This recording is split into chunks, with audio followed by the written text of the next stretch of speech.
CBSE words में आपका स्वागत है।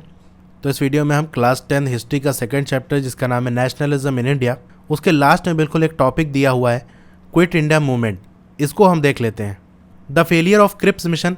तो आपने पढ़ा होगा क्रिप्स मिशन आया था जहाँ पर ऑफर दिया गया था डोमिनियन स्टेटस का, यानी आपको एक तरह से आज़ाद कर देंगे।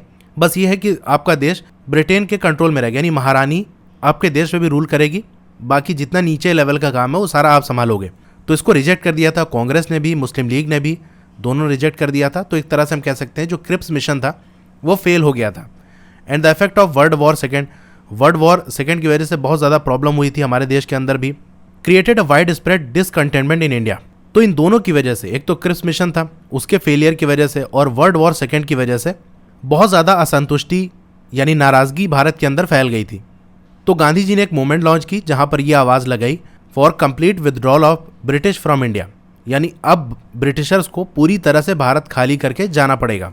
कांग्रेस की जो वर्किंग कमेटी थी, यानी जो मेन कांग्रेस का काम देखती थी, उसकी मीटिंग हुई थी वारदा के अंदर 14 जुलाई 1942 में। वहां पर एक ऐतिहासिक क्विट इंडिया रेजोल्यूशन जिसे हम प्रस्ताव कहते हैं, यानी किसी काम को करना है या नहीं करना उसके लिए जो फैसला लिया जाता है उसी को हम रेजोल्यूशन कहते हैं। तो ये फैसला लिया गया क्विट इंडिया का, यानी अब ये डिमांड उठेगी कि तुरंत ट्रांसफ़र हो power to Indians and quit India, यानी जो ब्रिटिशर्स हैं वो तुरंत जो भी पावर है वो भारतीय लोगों को ट्रांसफ़र करें और पतली गली पकड़ के यहाँ से निकल लें, भारत को छोड़ दें।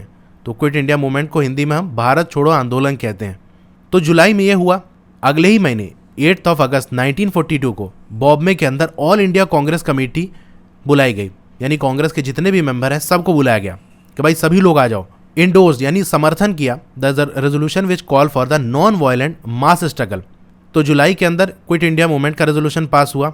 फिर अगस्त के अंदर सभी लोग ने यह रेजोल्यूशन पास किया कि बहुत बड़े लेवल पे नॉन वायलेंट तरीके से, यानी झगड़ा अभी भी नहीं करना है हमको, नॉन वायलेंट तरीके से जन आंदोलन करेंगे on the widest possible scale, यानी जितना बड़ा ये आंदोलन हो सकता है उतना करेंगे, पूरे भारत में फैला होगा, यानी एक टाइम पे सब जगह हम स्टार्ट कर देंगे।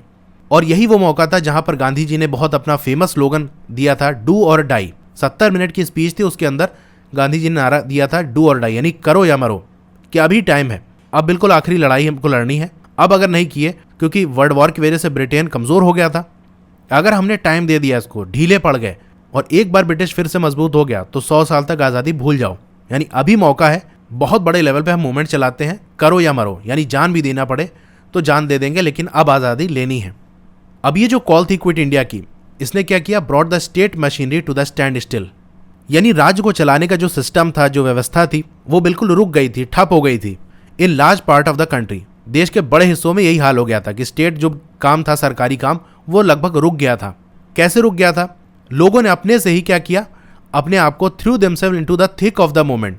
थिक ऑफ द मूवमेंट मतलब होता है जो सबसे एक्टिव पार्ट होता है, यानी किसी मूवमेंट के अंदर जो सबसे बड़ा काम, सबसे इंपॉर्टेंट काम है, उसके अंदर लोग अपने आप को लगाने लगे कि हम सबसे आगे बढ़ चढ़कर इस मूवमेंट में हिस्सा लेंगे। ऐसा नहीं कि जस्ट चलो शामिल हो गए, सब लोग शामिल हो रहे, नहीं, हर कोई चाह रहा था, बहुत ज़्यादा लोग ये चाह रहे थे कि हम इस मूवमेंट के अंदर बड़े से बड़ा काम करें। क्या किया लोगों ने हड़ताल की, प्रदर्शन किए, जुलूस निकाले, और इन सारी चीज़ों में वो क्या करते थे, जो राष्ट्रीय गीत हैं और राष्ट्रीय जो नारे हैं, जैसे इंकलाब जिंदाबाद हो गया, इस तरह के नारे उन्होंने लगाए।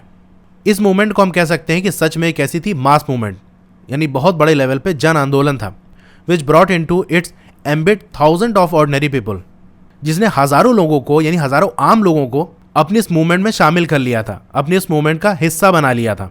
तो ये आम लोग कौन थे? जैसे स्टूडेंट हो गए, वर्कर्स हो गए, पीजेंट्स यानी किसान हो गए, तो ये लोग इस मूवमेंट के अंदर शामिल हो गए थे।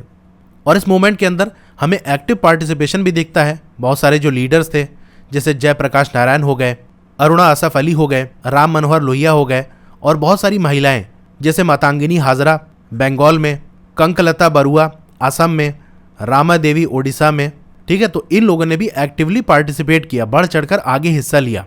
अब ये सारी चीज़ें होंगी तो जो ब्रिटेन है वो आराम से तो बैठेगा नहीं, उसने इसका जवाब दिया विद मच फोर्स, यानी और ज़्यादा ताकत का इस्तेमाल किया। तो पूरी ताकत यहाँ पर लगा दी। उसके बाद भी 1 साल से ज़्यादा लग गया इस मूवमेंट को दबाने में, ख़त्म करने में। तो ये था पूरा क्विट इंडिया मूवमेंट। तो आपको वीडियो कैसी लगी कमेंट करके ज़रूर बताइए। अच्छी लगी हो तो लाइक करिए, और अगर आप चैनल पर नए हैं तो सब्सक्राइब ज़रूर करिए। उसके बगल में एक बेल का आइकन होगा, उसको दबा के ऑल पे क्लिक कर देंगे तो जब भी नई वीडियो आएगी आपको मैसेज आ जाएगा। Okay, thank you.